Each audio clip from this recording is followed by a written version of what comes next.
Assalamualaikum warahmatullahi wabarakatuh. Jumpa lagi bersama saya Hadi di channel Arsip Horor. Dan pada video kali ini saya akan kembali lagi membacakan suatu kisah misteri. Kali ini menceritakan tentang sebuah kisah bungkusan kain kafan di dalam sop buntut. Bagaimana kisahnya? Mari kita langsung saja mulai ceritanya. Perhatikan baik-baik karena ceritanya akan saya mulai.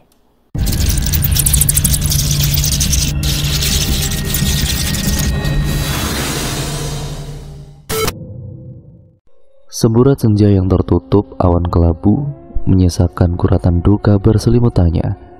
Hari ini tepat 40 hari meninggalnya almarhum Pak Wijaya, ayah dari kakak iparku. Sungguh begitu tragis nasib yang menimpa keluarga kakak iparku ini. Bahkan setelah meninggalnya almarhum, fitnah dan juga gunjingan dari mulut orang-orang masih terdengar dimanapun. Perkenalkan, namaku adalah Ningsi. Aku adalah si bungsu yang mempunyai kakak laki-laki bernama Kak Sandi. Kami sama-sama sudah menikah dengan jarak 4 tahun lamanya. Kak Sandi ini menikah dengan perempuan yang aku panggil di kemudian hari dengan panggilan Kak Naura. Aku dan juga Kak Naura sangat akrab meski usia kami terpaut cukup jauh. Kami sama-sama belum mempunyai anak. Meski begitu, kami selalu berikhtiar agar segera diberikan momongan. Apalagi Kak Naura sudah menikmati 5 tahun lamanya pernikahan. Setiap harinya aku dan juga Kak Naura membantu di warung sop buntut milik ayahnya Kak Naura.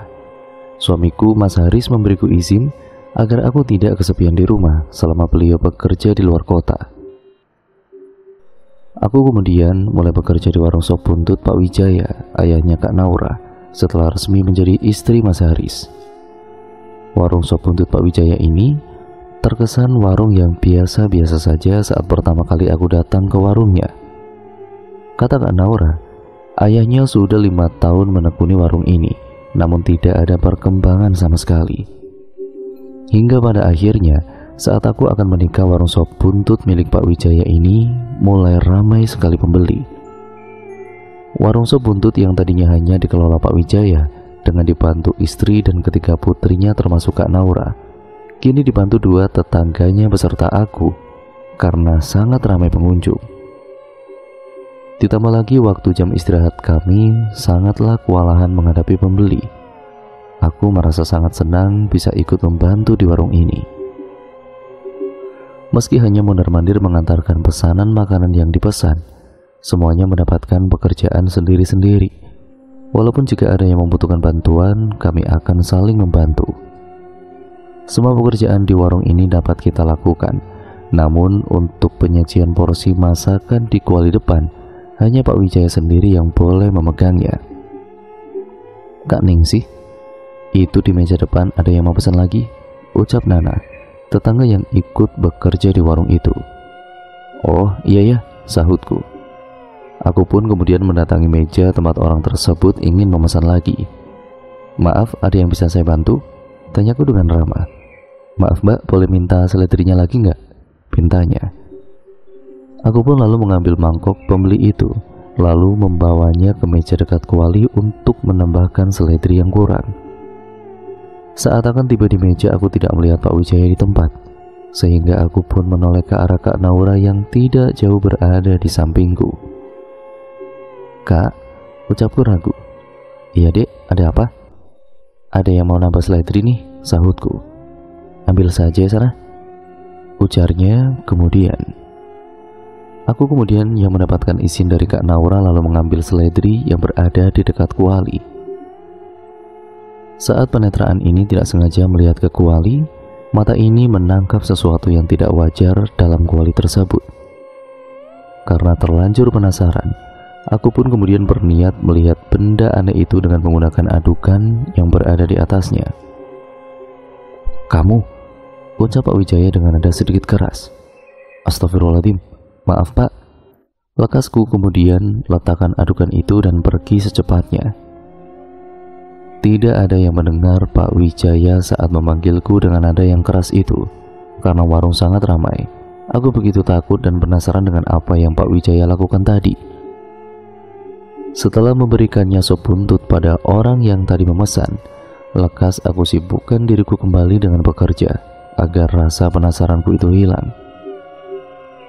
Setelah semua pembeli tidak ada lagi karena warung akan tutup, Pak Wijaya seperti biasanya selalu membungkuskan sop buntut untuk kami bawa pulang. Namun hal yang tidak terduga pun terjadi. Sikap Pak Wijaya yang tadi sedikit kasar padaku kini kembali hangat seperti sebelumnya. Walaupun dari perkataan yang beliau lontarkan terdengar biasa, namun ada penekanan yang beliau berikan kepadaku. Nak, lain kali kamu jangan ulangi lagi ya. Nanti kalau salah memberi bumbu, rasanya jadi beda. Kata yang menekan meski pengucapannya dengan hangat apapun itu. Setelah menerima bungkusan sop itu, aku dan juga Kak Naura pulang ke rumah kami. Ya, aku dan juga Kak Naura tinggal bersama di rumah keluargaku. Ibu dulu pernah berpesan sebelum anak-anaknya menikah bahwa ibu sangat senang jika kedua anaknya tetap tinggal bersama ibu mereka meskipun sudah menikah.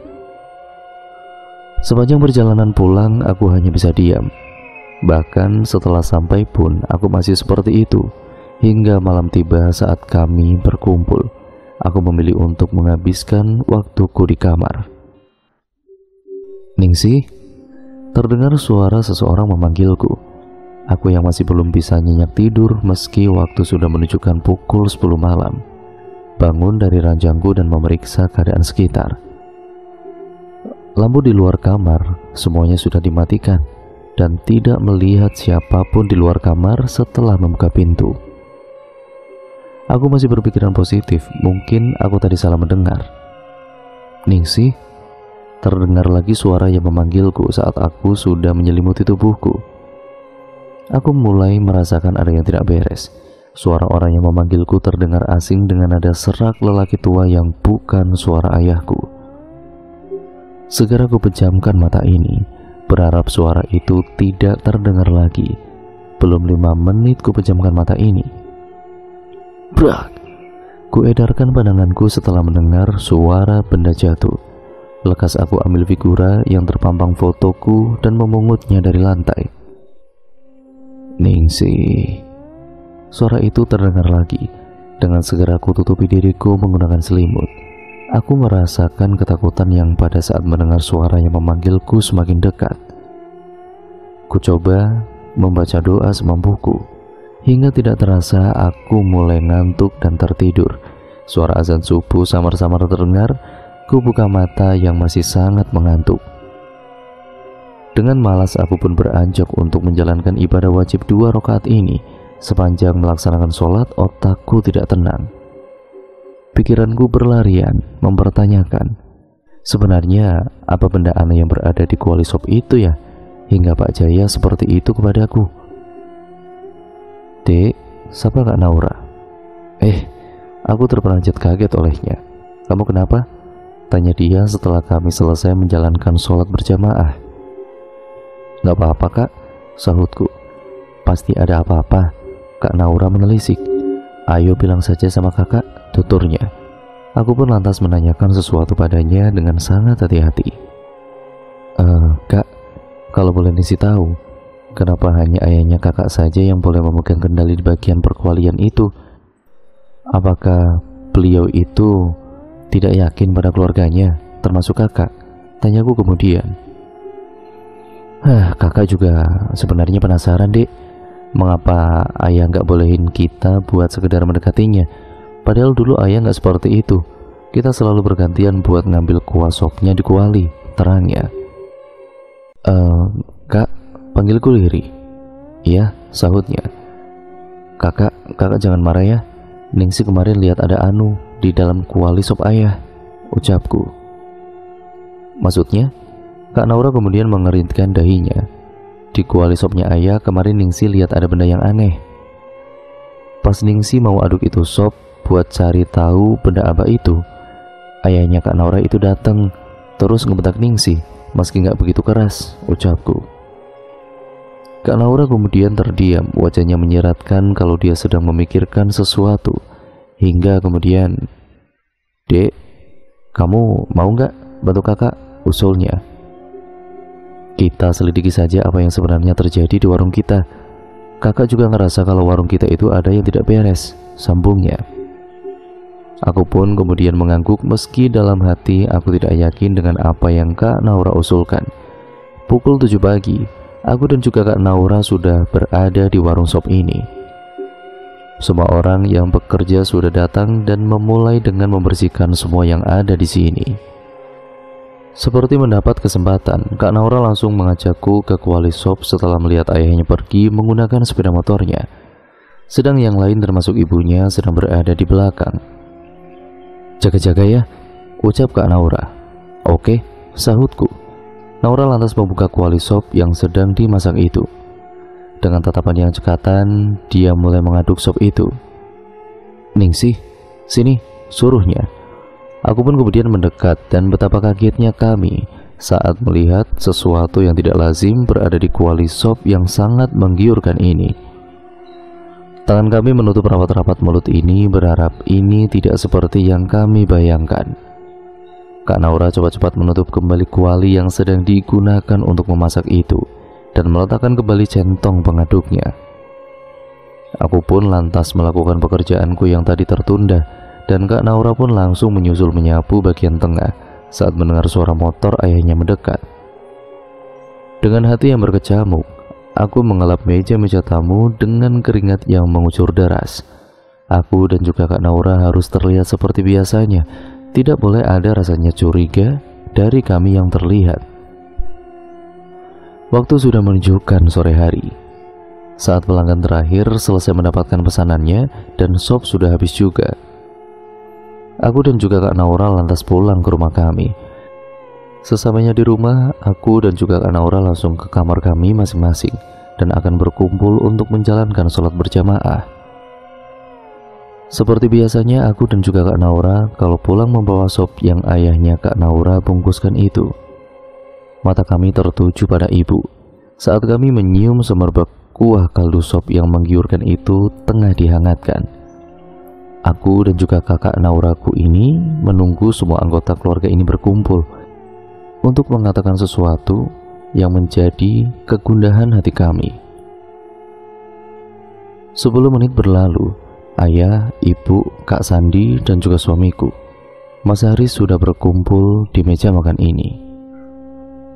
"Maaf," ucap Kak Naura. Semua yang berada di meja makan ini menghentikan aktivitasnya, menunggu apa yang akan dikatakan oleh Kak Naura. "Jangan makan sop buntut itu," lirihnya menundukkan kepala. "Kenapa, Naura?" Tangan Kak Sandi memegang pergelangan istrinya. Ayah dan juga ibu pun tampak kebingungan. Sedangkan Mas Haris yang tadi siang baru pulang dari luar kota kebingungan juga. Kak Naura lalu menceritakan semua yang kami lakukan tadi itu di warung sop buntut dengan kepala menunduk sambil terisak tangis. "Astagfirullahaladzim," ucap ayah. "Naura, kamu jangan berkata seperti itu. Kamu itu jangan suuzon. Mungkin itu bungkusan rempah-rempah yang pedagang lain juga lakukan pada sop mereka. Ayahmu tidak akan melakukan perbuatan yang merugikan dirinya sendiri," sambung ayah kemudian. "Ayah, Naura tahu betul bungkusan rempah-rempah yang dimasukkan ke dalam kuali itu bentuknya tidak seperti itu. Tadi Naura sama Ningsi lihat ada 2 bungkusan. Satu buat rempah-rempah yang bentuknya seperti kebanyakan pedagang lain lakukan, dan satunya lagi bentuknya seperti..."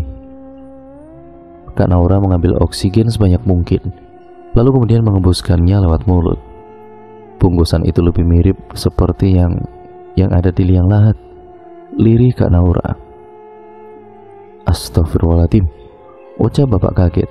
Kak Naura terlihat begitu kecewa dengan keadaan ini, dan dia tidak kuat dan akhirnya terisak di pelukan Kak Sandi. Sop buntut yang berada di depan kami kemudian dibawa ibu ke belakang. Kami pun melanjutkan makan malam setelah Kak Naura tenang. Pukul 11:30 malam, tiba-tiba Kak Naura ini mengirim aku pesan. "Dek, bisa keluar sebentar nggak? Ada yang ingin kakak bicarakan sama kamu." "Oke," balasku kemudian. Aku lalu diam-diam keluar kamar. Tanpa izin Mas Haris yang sudah terlelap, sesampainya di depan kamar, Kak Naura mengajakku ke dapur. "Dek, kamu mau bantu kakak nggak?" tanya dia. Maksudnya? Keningku mengkerut tidak paham. Kakak mau nyelidikin ayah? Kamu mau bantu kakak kan? Pinta dia. Aku kemudian mengangguk ragu lalu mendengarkan apa yang sudah Kak Naura pikirkan tentang cara mengungkap kebenaran tentang ayahnya itu. Esok paginya, seperti biasa aku dan juga Kak Naura bantu-membantu di warung sop buntut, sesuai dengan rencana yang dibuat Kak Naura pura-pura pingsan. Aku lalu membuat karangan cerita kalau Kak Naura sedang sakit, dan pada akhirnya Kak Naura disuruh istirahat di rumah ayahnya yang terletak tidak jauh dari warung sop ini. Pak Wijaya yang tidak menaruh curiga membuat kami merasa senang dan juga tenang. Aku dan juga Kak Naura pergi ke rumahnya kemudian. Setelah sampai, Kak Naura ini bergegas membuka pintu rumah yang dikunci. Gegas kami masuk setelah pintu itu terbuka, lalu menguncinya lagi dari dalam, agar rencana yang kami buat tidak ada yang menghalangi. Aku dan juga Kak Naura masuk ke kamar Pak Wijaya. Kami mencari sesuatu yang sekiranya mencurigakan. Namun begitu nihil, tidak ada yang mencurigakan dari tempat ini. Aku merasa kehausan dan meminta tolong Kak Naura untuk mengambilkanku minuman. "Dek," teriak Kak Naura.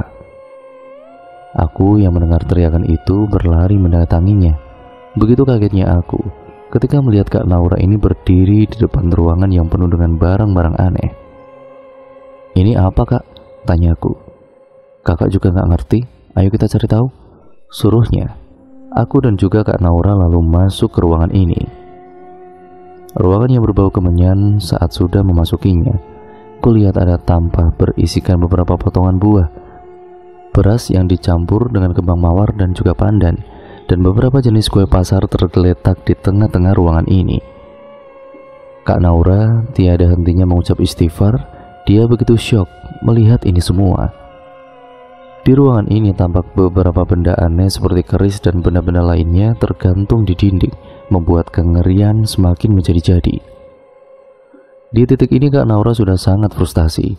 Dia sangat kecewa dengan apa yang ayahnya lakukan.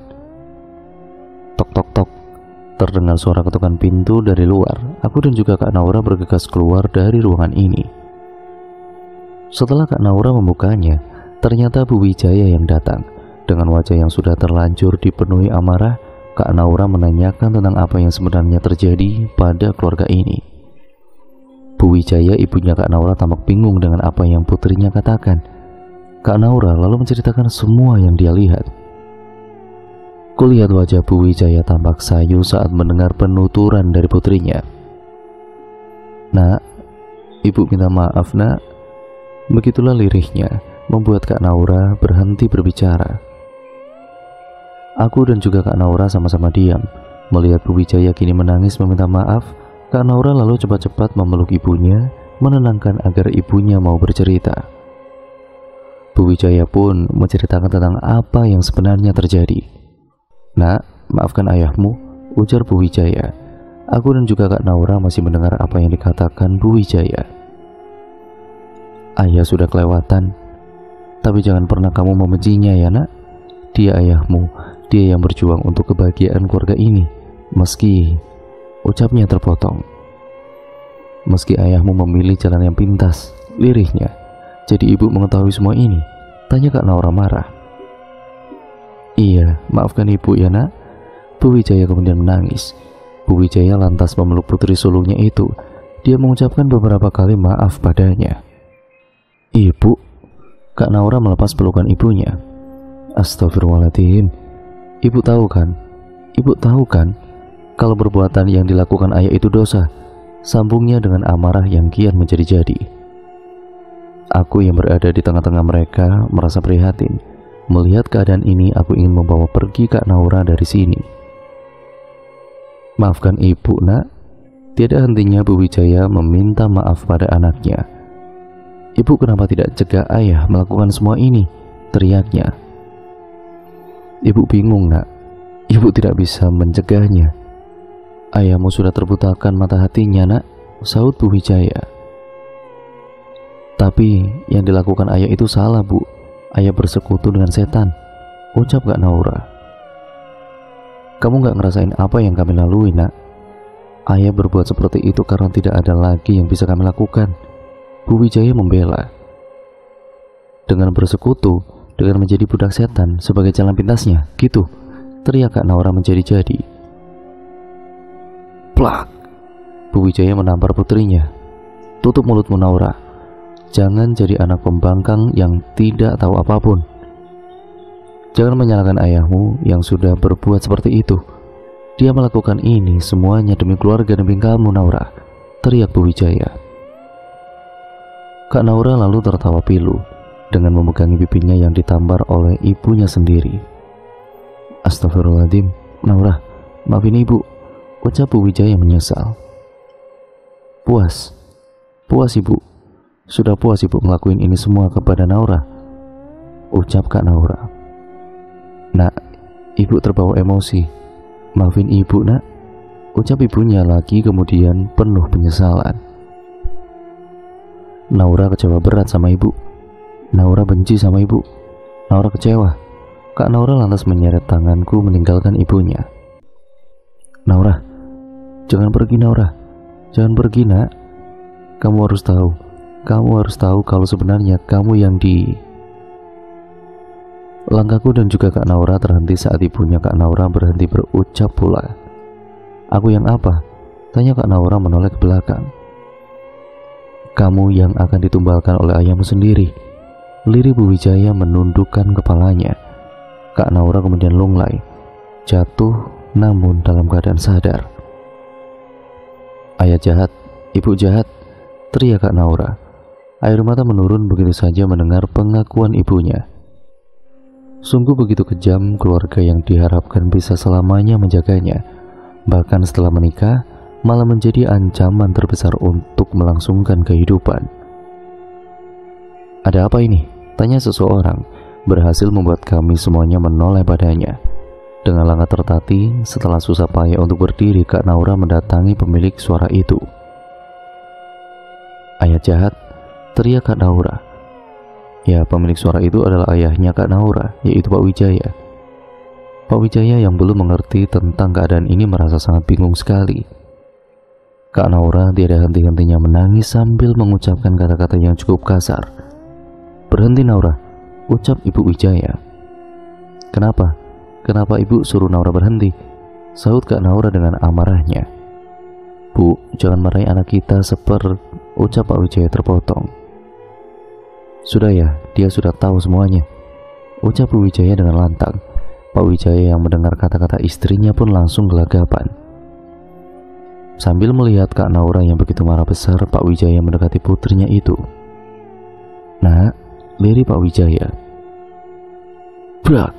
Pak Wijaya jatuh ke lantai setelah didorong oleh Kak Naura. Naura, jangan kelewatan kamu, bentak Pak Wijaya. Kenapa? Naura hanya dorong ayah, gak sampai menumbalkan ayah, cebik Kak Naura. Naura, minta maaf sama ayah, suruh ibunya. Kak Naura hanya berdeci lalu pergi dari rumahnya. Ku dengar suara ayah dan juga ibunya Kak Naura masih terus berteriak hingga kami sampai di teras rumah tetangga. Kak Naura pun hanya menangis sepanjang perjalanan hingga kami sampai di warung sop miliknya. Aku dan juga Kak Naura lantas mengambil barang-barang milik kami dan pulang ke rumah. Assalamualaikum, ucapku saat memasuki rumah. Kulihat Kak Naura ini begitu frustasi sampai dia tidak mengucapkan salam. Kak Naura langsung masuk ke kamarnya hingga membuat orang yang berada di ruangan tamu ini merasa kebingungan. Dek, panggil Mas Haris, seraya menepuk kursi di sampingnya. Aku yang mendapatkan kode dari suamiku lalu duduk di sebelahnya. Aku yang merasa kalau ini adalah privasi dari Kak Naura, tidak berani untuk menceritakan apa yang sebenarnya terjadi dengannya pada keluargaku ini. Kami sama-sama terdiam dengan pikiran kami masing-masing. Kak Sandi yang berada di antara kami memilih untuk memberikan waktu sendiri buat istrinya. Sepertinya Kak Sandi paham betul apa yang terjadi dengan istrinya itu, meski tidak tahu permasalahannya apa itu. Lebih dari 2 jam kami berada di ruangan ini tanpa berpindah sedikit pun. Waktu menunjukkan pukul 2 siang, namun tidak ada tanda-tanda Kak Naura akan keluar dari kamarnya. "Wah, tolong, tolong!" teriak Kak Naura dari dalam. Kami semua terkejut dan segera menyusul Kak Naura ke kamarnya. "Naura!" teriak Kak Sandi, melihat istrinya ketakutan di pojokan kamar. "Astagfirullahaladzim," ucap ayah dan juga ibu. Masih dengan ketakutannya, Kak Naura tidak berhenti menangis dan memeluk Kak Sandi. Ayah memberi kami isyarat agar keluar dari kamar Kak Naura. Kami pun kemudian duduk kembali di ruangan tamu, meninggalkan Kak Naura dan Kak Sandi di dalam kamarnya. "Duk, sebenarnya apa yang terjadi? Katakan," ucap ayah. Aku yang sudah tidak tahu harus apa, lantas mengatakan semua yang terjadi hari ini. Semua orang begitu terkejut mendengar penuturanku. Kami semua merasa kasihan dengan apa yang terjadi pada Kak Naura. "Gimana baiknya ayah?" tanya Mas Haris. Ayah tampak berpikir keras begitu rumit permasalahan yang terjadi ini. Satu sisi, menantu yang sudah dianggap putrinya sendiri akan dijadikan tumbal.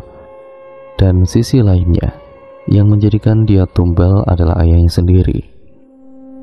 "Tolong!" terdengar teriakan Kak Sandi. Seketika kami berlari ke arah kamar itu. "Astagfirullahaladzim," ucap kami bersamaan. "Ayah, tolong!" Kak Sandi memegangi istrinya yang tengah mencekik dirinya sendiri. Ayah yang melihat itu semua, dia langsung menahan tangan Kak Naura agar tidak sampai melukai dirinya sendiri. Dengan bantuan ayah dan juga Mas Haris, Kak Naura dapat ditenangkan. Meski butuh tenaga yang lebih, Kak Naura yang tengah pingsan lalu diikat tangannya agar tidak sampai mengulang kejadian barusan. Setelah menimang-nimang, ayah dan juga Mas Haris lalu pergi ke rumah Kiai Abdullah, Pak Kiai di desa ini. Karena rumah beliau tidak terlalu jauh, mereka sampai di rumah Pak Kiai sebelum asar. Ayah dan juga Mas Haris lalu sholat berjamaah dengan Pak Abdullah, karena waktu sudah masuk waktu sholat asar sebelum ke rumah kami. Ketika mereka akan sampai, Pak Abdullah ini menghentikan langkahnya saat di depan rumah. "Astagfirullahaladzim," ucapnya. "Ada apa, Pak?" Begitulah tanya ayah. "Ayo kita langsung ke dalam," titah Pak Abdullah. Ayah dan juga Mas Haris hanya menurut apa yang dikatakan oleh Pak Kiai itu. Pergi kamu dari sini," teriak Kak Naura. Pak Abdullah yang seperti tahu akan suatu hal, dia langsung meminta ditunjukkan di mana keberadaan menantunya itu. Pak Abdullah begitu prihatin melihat Kak Naura yang tengah diikat dan dalam keadaan seperti itu. Kak Naura berteriak-teriak histeris saat Pak Abdullah menyentuh keningnya. Kami semuanya kaget dengan apa yang Kak Naura lakukan. "Yang di sini semuanya langgengkan bersolawat," saran Pak Abdullah. Kami pun kemudian menurut apa yang dikatakan olehnya. "Panas, panas!" teriak Kak Naura. "Keluar kamu dari sini," ucap Pak Abdullah tidak kalah kerasnya. "Manusia ini milikku, dia milikku," kata Kak Naura yang suaranya sudah berubah seperti suara lelaki tua. Kami semua terkejut mendengar apa yang dikatakan oleh Kak Naura.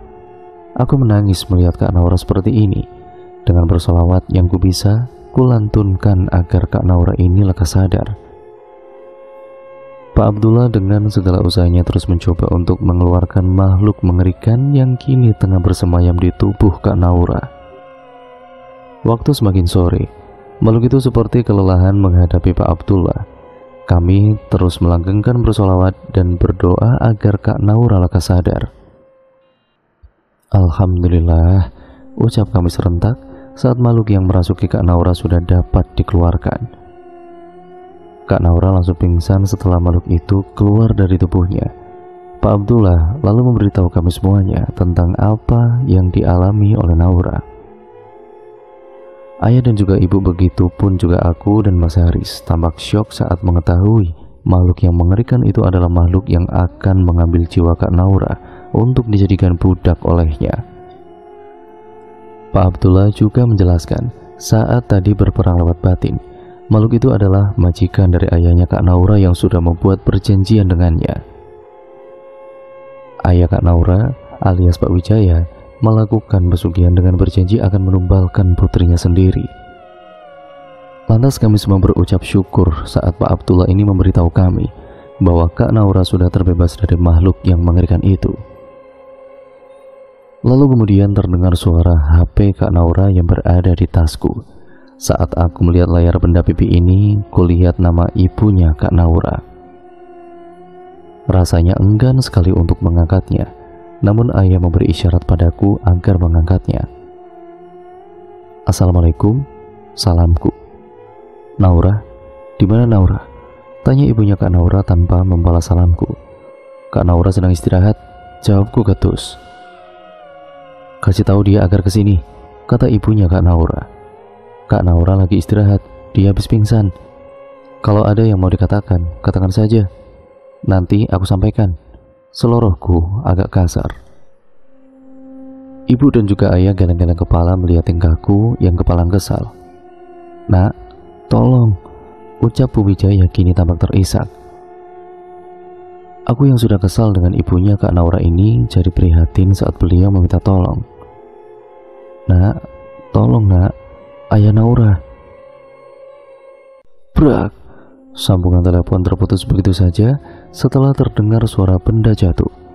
Aku yang tadinya acuh saat Bu Wijaya meminta pertolongan, kini merasa penasaran dengan apa yang terjadi di rumahnya. Duk, ada apa? Tanya ayah penasaran. Ibunya Kak Naura tadi telepon. Dia minta tolong, ucapku, dan terus? Tanya ayah antusias. Ningsi yang gak ngerti, tadi ada suara benda jatuh, terus terputus sambungan teleponnya, terangku. Astagfirullahaladzim, adik gak boleh seperti itu, ucap ibu menasihatiku. Ayah dan juga ibuku kemudian bangkit setelah mendengar penuturanku, dengan membawa kunci mobil. Ayah dan ibu keluar setelah berpamitan dengan Kak Sandi. Begitupun dengan Kiai. Aku yang penasaran pun mengikuti kemana perginya orang tuaku bersama Mas Haris. Sesuai dengan yang aku duga, ayah mendatangi kediaman orang tua Kak Naura. Assalamualaikum, ayah mengucapkan salam. Bu Wijaya tergopoh-gopoh setelah mendengar salam ayah. Tanpa menjawab salam terlebih dahulu, Bu Wijaya langsung meminta bantuan kepada kami. Kami pun mengikuti kemana perginya Bu Wijaya. Setelah kami sampai di kamar Pak Wijaya, kami melihat Pak Wijaya dalam kondisi yang sangat memprihatinkan. Pak Wijaya tengah meringkuk di pojok kamar sambil meracau tidak jelas. Beliau terlihat sangat ketakutan dengan lebam kebiruan yang mengisi setiap inci tubuhnya. Kiai Abdullah yang melihat itu pun dengan segera meminta izin Bu Wijaya untuk memeriksanya, dan Bu Wijaya mempersilahkan. Aku yang melihat kondisi Pak Wijaya merasa kasihan, namun rasa hormatku untuk beliau telah menguap begitu saja.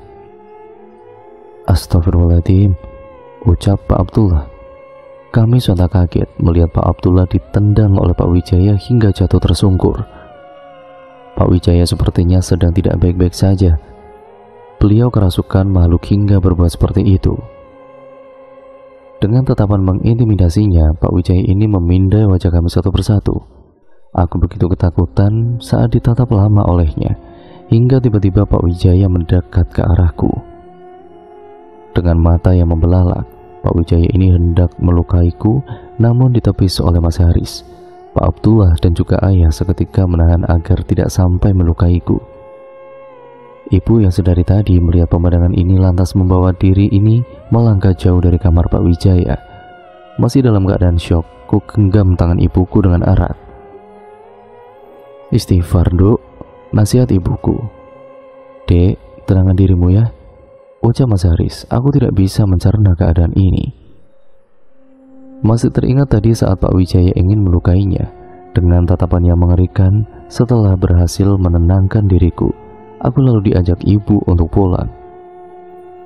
Mas Haris pun ikut membantu ayah dan juga Pak Abdullah untuk memegangi Pak Wijaya, sehingga tidak bisa mengantarkan kami yang akhirnya pulang dengan berjalan kaki. Di rumah Pak Wijaya, ayah, Pak Abdullah, dan juga Mas Haris tengah berusaha untuk menyadarkan Pak Wijaya. Astagfirullahaladzim, siapa kamu? Tanya Pak Abdullah. Jangan sok kamu, pergi dari rumahku, bentak Pak Wijaya. Istighfar mas, istighfar, ayah menasihatinya. Kalian ini tidak usah mencampuri urusanku, pergi dari sini, bentaknya. Pertengkaran yang terjadi di sela-sela Pak Abdullah tengah menyadarkan Pak Wijaya. Dengan tubuh yang tidak lagi muda, Pak Wijaya terlihat begitu kuat menghadapi ayah dan juga Mas Haris. Ayah dan juga Mas Haris seperti kewalahan saat mencoba memegangi tangan Pak Wijaya yang sudah tua itu. Seperti mendapat sambungan energi dari makhluk yang tengah merasukinya. Pak Wijaya ini tidak berhasil ditangani dengan hanya bermodalkan kekuatan lahiriah. Pak Abdullah yang mengerti keadaan ini langsung duduk bersila dan membaca amalan yang beliau punya itu. Setelah beberapa saat Pak Wijaya meraung kesakitan, benda-benda yang ada di dinding saling berjatuhan. Angin yang tiba-tiba muncul dengan kencang menambah suasana menjadi mencekam. Beliau kemudian menjambak rambutnya sendiri dengan tubuh yang sudah terkulai di lantai kamar. Tak sampai di situ saja, beliau juga berguling-guling kepanasan. Dengan sisa kekuatan yang beliau miliki, Pak Wijaya berhasil berdiri dan hendak menyerang Pak Abdullah. "Hei, orang aneh, berhenti, berhenti kau menyerangku," umpat Pak Wijaya. Ayah dan juga Mas Haris tanpa dikomando langsung melindungi Pak Abdullah dengan menjatuhkan Pak Wijaya seperti keadaan sebelumnya. Pak Abdullah terus saja melafalkan bacaannya hingga lama-kelamaan Pak Wijaya kehilangan energinya setelah makhluk yang merasukinya itu pergi. Ayah dan juga Mas Haris cekatan untuk memindahkan tubuh Pak Wijaya ke atas kasurnya. Di sisi lain, Bu Wijaya tampak ketakutan sedari tadi. Dia tidak menyangka akan ada kejadian yang menakutkan seperti ini. Semua di luar dugaannya. Alhamdulillah, ucap kami saat melihat Pak Wijaya sudah dalam keadaan semula. Berbeda dengan Bu Wijaya, dia tampak masih belum percaya dengan keadaan yang menimpanya saat ini. Dia keluar dari kamarnya dan duduk di ruang tamu, tidak memperdulikan ketiga lelaki dewasa yang telah menyadarkan suaminya. Dengan ragu, ayah mengatakan jika Pak Wijaya sedang istirahat setelah berhasil disadarkan. Namun wanita yang sedang ayah ajak bicara itu seolah tidak memperdulikan kedatangan ayah. Wanita yang menjadi besannya ayah itu malah menatap tajam ke arah ayah, seolah-olah menyalahkan ayah atas apa yang terjadi pada suaminya. Mas Haris yang merasa ayah mertuanya itu tidak dihargai oleh Bu Wijaya, dia menggenggam tangan ayah dan mengajak beliau untuk segera pulang dari sini.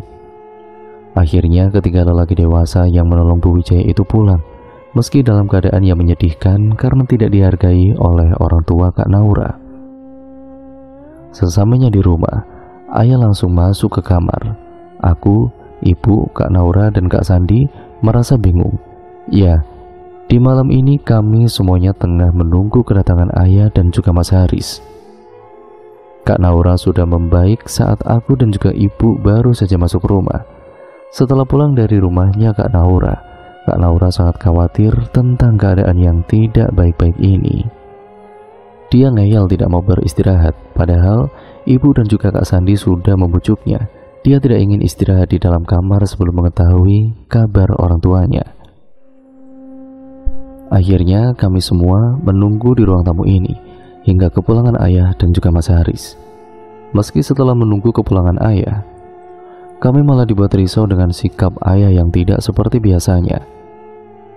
Mas Haris yang juga memilih untuk langsung menuju kamarnya setelah memarkirkan kendaraan roda 4 itu membuat kami sama-sama bingung. Pak Abdullah sudah pulang setelah aku mengantarnya, ucap Mas Haris dengan singkat saat melewati kami di ruang tamu. Aku yang merasa tidak baik-baik saja dengan suamiku lantas menyusulnya ke kamar setelah sebelumnya membuatkan teh hangat. Kulihat Mas Haris mengacak rambutnya dengan kesal di bibir ranjang tidur kami. Kupeluk pelan bahunya lalu memberikan segelas teh hangat. Kulihat wajah kesal yang terbentuk. Beliau lalu mengatakan apa yang terjadi di rumah orang tua kakak iparnya itu. Meski dalam keadaan kesal, Mas Haris ini tidak pernah untuk berbuat tangan, apalagi sampai menyalahkan orang lain atas apa yang dia rasakan. Mas Haris tampak terisak saat tidak terima ayah mertuanya diperlakukan seperti itu. Dia seperti orang yang sangat terpukul meskipun ayah bukanlah orang tua kandungnya. Segera ku peluk badan kekar ini mencoba menenangkannya. Aku sangat bersyukur mempunyai suami yang sangat menghormati keluargaku. Di ruang tamu, Kak Naura dan juga Kak Sandi merasa bingung juga cemas. Ibu masuk ke kamarnya, lalu setelah aku ke kamarku, Kak Naura dan juga Kak Sandi merasa ada yang tidak baik-baik saja. Namun keduanya enggan untuk menanyakan hal itu karena situasi yang tidak memungkinkan. Tidak ada obrolan di ruang tamu seperti sebelum-sebelumnya. Biasanya kami akan mengobrol sampai larut malam setelah makan malam. Mas Haris memintaku untuk makan malam di kamar saja, sedangkan ayah dan ibu juga melakukan hal yang sama. Hanya Kak Sandi dan juga Kak Naura yang makan di ruang makan. Belum jam 10, semua lampu di rumah itu sudah dimatikan.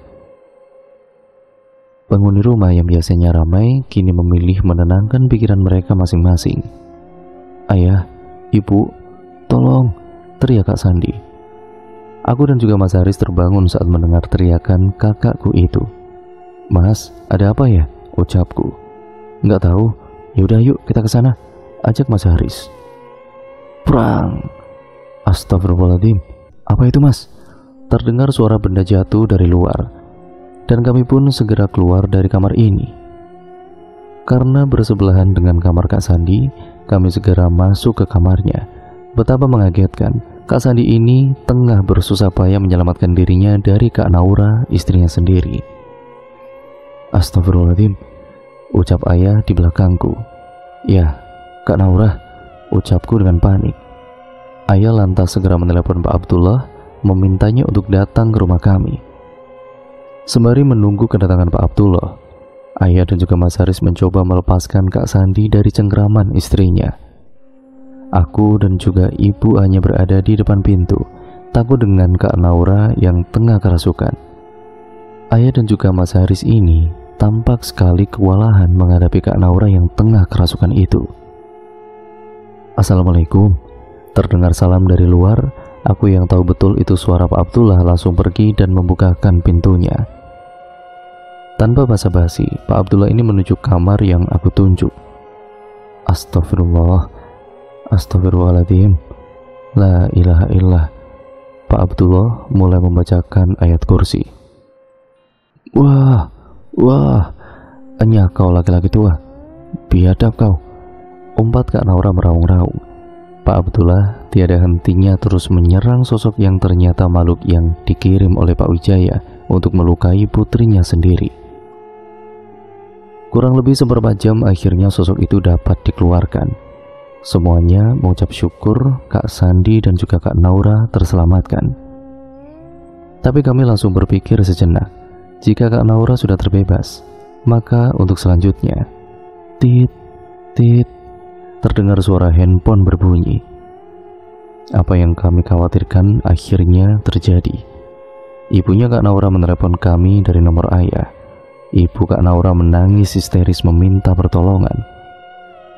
Tanpa babi bu lagi, kami segera pergi ke kediaman orang tua Kak Naura. Assalamualaikum, salam kami semuanya.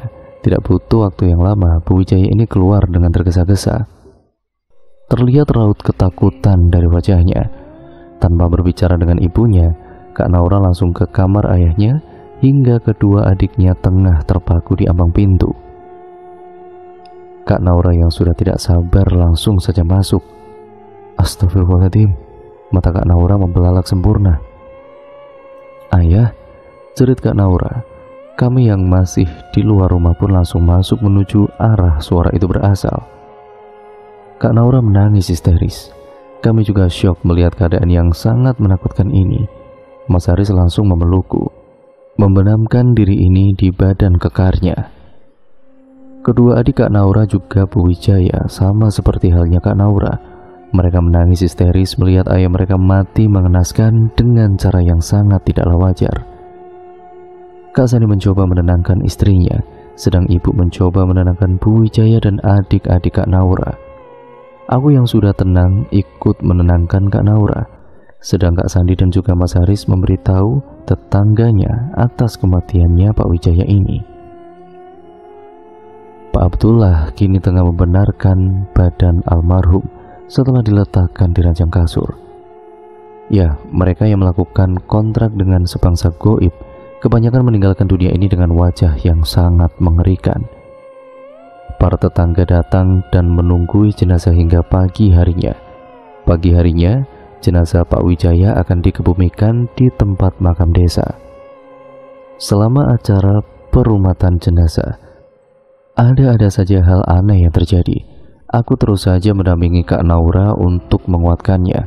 Omongan para tetangga sungguh menusuk hati. Ya bagaimana tidak, dari mereka yang datang ke sini, mereka mengatakan kalau jenazah baunya sudah seperti bangkai. Padahal baru tadi malam Pak Wijaya meninggal dunia. Ditambah lagi, ada saja yang dikatakan oleh para warga dengan omongan mereka yang sungguh memuakan. Mereka tidak henti-hentinya mengatakan yang jelek-jelek tentang si jenazah. Kak Naura seperti maklum dengan apa yang dikatakan oleh warga. Bahkan yang paling parah, saat mereka membicarakan tentang pesugihan yang dilakukan oleh ayahnya Kak Naura, mereka terus saja mengolok-olok jenazah yang sudah dibalut kain putih. Tidak dipungkiri, kematian Pak Wijaya yang tidak wajar ini memang begitu membuat kami merasa tertekan. Dari mulai merumah jenazah hingga sampai dimakamkan, ada saja kejadian di luar nalar yang terjadi. Alhamdulillahnya semuanya sudah selesai. Kami lalu pulang ke rumah duka menemani keluarga Kak Naura. Sampai sore kami menerima tamu yang datang untuk mengucapkan bela sungkawa. Namun saat akan menuju waktu maghrib, datang beberapa orang yang terlihat asing bagi kami. Aku tidak memperdulikan siapa mereka. Hanya saja rasa curiga menghantui kepalaku. Aku merasa aneh, orang-orang itu pulang setelah hanya bersalaman dengan Bu Wijaya. Tidak disengaja aku melihat salah satu dari mereka meninggalkan bungkusan kain kresek hitam. Jiwa penasaranku pun langsung menderas setelah melihat mereka pergi. Langsung ku ambil bungkusan kresek itu dan menyembunyikannya di tasku. Malam pun tiba. Setelah acara pembacaan tahlil dan yasin selesai pada pukul 9 malam, aku menceritakan tentang kejadian datangnya orang-orang aneh itu di tengah-tengah keluarga yang sedang berkumpul ini. Aku menunjukkan kresek hitam yang ditinggalkan oleh mereka. Pak Abdullah yang seperti mengetahui sesuatu meminta izin untuk membukanya. Astagfirullahaladzim, ucap kami serentak. Betapa kagetnya kami setelah melihat isi di dalam kantong kresek itu. Kantong kresek itu ternyata berisi bungkusan yang terbuat dari kain kafan. Aku langsung berkata jika bungkusan itu yang aku lihat di kuali sop buntut milik Pak Wijaya. Semua mata tertuju kepadaku. Seketika Pak Abdullah membuka bungkusan itu. Di dalamnya terdapat tanah yang dibungkus plastik kecil, darah yang terdapat pada kain di dalamnya, hingga beberapa tulisan aneh di dalam plastik kecil dan bendahara kecil aneh lainnya. Seketika Bu Wijaya terduduk dengan lemas. Dia mengucapkan permintaan maaf darinya dan Pak Wijaya. Bu Wijaya lalu menceritakan semua yang dilakukan oleh almarhum suaminya itu. Kak Naura mendengar dengan seksama tentang kekejian orang tuanya, di mana mereka sepakat untuk melakukan pesugihan. Awalnya Bu Wijaya tidak mau melakukan apa yang disuruh oleh suaminya itu. Namun karena tuntutan ekonomi yang semakin melambung, akhirnya beliau setuju saja. Dengan bermodalkan hasutan orang, Pak Wijaya dan juga istrinya mendatangi dukun dan meminta bantuan padanya.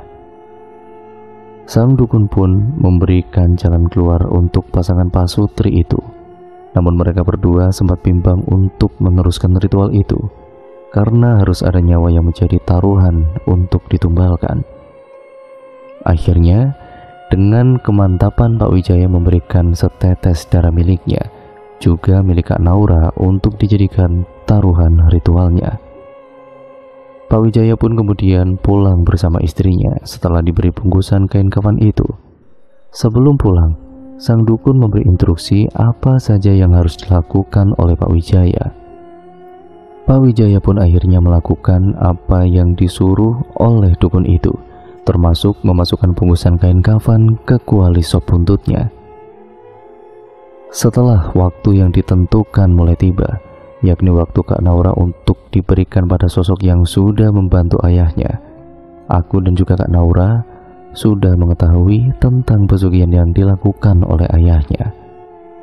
Karena sudah kepalang basah, Pak Wijaya ini lalu memulai ritual itu, hingga secara tidak sadar Kak Naura dengan bantuan Pak Abdullah bisa terbebas dari jerat sosok menakutkan yang akan mengambilnya dan beralih pada Pak Wijaya itu sendiri. Alhamdulillah, kata itu yang keluar setelah kejadian ini mulai membaik. Kak Naura mulai luluh hatinya. Dia memaafkan perbuatan salah orang tuanya. Ayah dan juga ibu juga sudah memaafkan kesalahan besarnya itu. Sedangkan Kak Sandi belum sepenuhnya bisa ikhlas dengan apa yang mereka lakukan pada istrinya. Seminggu berlalu, kehidupan mulai berangsur membaik meski warung sop buntut belum dibuka kembali. Hari ini aku dan juga Kak Naura dan juga Bu Wijaya berniat ke bank untuk mengambil simpanan yang ditabung Pak Wijaya. Saat Pak Wijaya meninggal, Bu Wijaya tidak memegang uang sama sekali, sehingga untuk semua biaya ditanggung oleh ayah. Hari ini Bu Wijaya akan melunasinya meski ayah sudah melarangnya. "Mbak, saya mau ambil uang," ucap Bu Wijaya pada wanita yang bertugas di bank tersebut. Iya Bu, sebentar ya Bu," sahut ramah olehnya. "Maaf Bu, penarikan tidak dapat dilakukan karena semua uang yang ada dalam tabungan sudah diambil 3 hari lalu," sambungnya. Kami semua langsung bersittatap satu sama lain. "Maaf Bu, atas nama siapa ya?" tanya Bu Wijaya kemudian. "Atas nama Wijaya Kusuma," jawab wanita itu. Jantung kami serasa berhenti. "Bu, ayah sudah meninggal 7 hari yang lalu, yang datang 2 hari kemarin." Dalam perputaran roda dunia, manusia senantiasa akan melewati berbagai macam bentuk fase kehidupan. Kita tidak akan ada yang tahu akan berada pada titik yang mana, apakah itu kebahagiaan atau kesengsaraan. Yang menjadi tolak ukur untuk menjalankan itu semua adalah kelapangan hati menerima segala ketentuan yang ada. Tanamkan pada diri keimanan juga ilmu agama, agar terhindar dari kufur hati yang terbelenggu oleh ketidakterimaan melalui cobaan yang ada. Dan cerita pun akhirnya selesai sampai di sini ya teman-teman. Terima kasih untuk kalian semua yang sudah menyimak video kali ini dan cerita kali ini. Kurang lebihnya mohon maaf. Sampai berjumpa di video terbaru selanjutnya dari channel ini. Wassalamualaikum warahmatullahi wabarakatuh.